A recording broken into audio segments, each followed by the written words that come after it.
ভিৰৰ মাজতো মুখ্যমন্ত্ৰীয়ে চিনি পালে এগৰাকী মহিলাক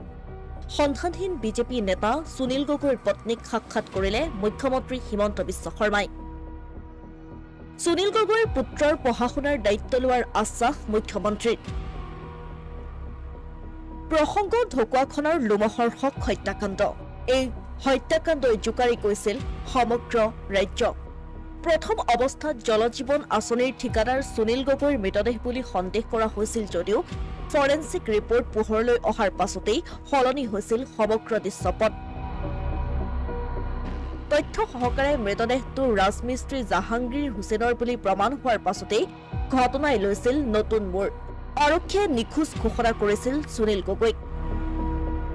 তাৰ পাছৰে পৰা এক অবৰ্ণনীয় পৰিৱেশে বিৰাজ কৰিছিল সুনীল গগৈৰ ঢকুৱাখনাৰ হাপতীয়া চেতিয়া গাঁৱৰ ঘৰখনত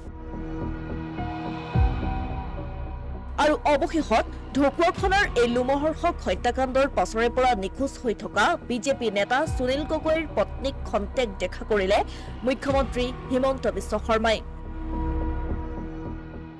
পত্নী সহ আৰু এগৰাকী ব্যক্তিক হায়দৰাবাদৰ ফৰেন্সিক গৱেষণাগাৰলৈ যোৱাৰ ব্যৱস্থা কৰি দিয়া আৰু সুনীল গগৈৰ পুত্ৰৰ পঢ়া-শুনাৰ দায়িত্ব লোৱাৰ আশ্বাস দিলে মুখ্যমন্ত্ৰীগৰাকীয়ে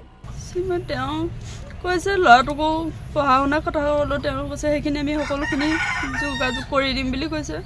আৰু যদি ফৰেন্সিকৰ ৰিপৰ্ট চাবলৈ যায় তেতিয়া হায়দৰাবাদলৈ যদি যাবলৈ বিচাৰে মই টিকট কাটি চব যোগাযোগ কৰি দিম বুলি কৈছে সমান্তৰালকৈ বৃহস্পতিবাৰে বান পৰিস্থিতিৰ বুজ ল'বলৈ ডিব্ৰুগড় হৈ দিছমুৰ চিচি টেকেলিফুটা মথাউৰিৰে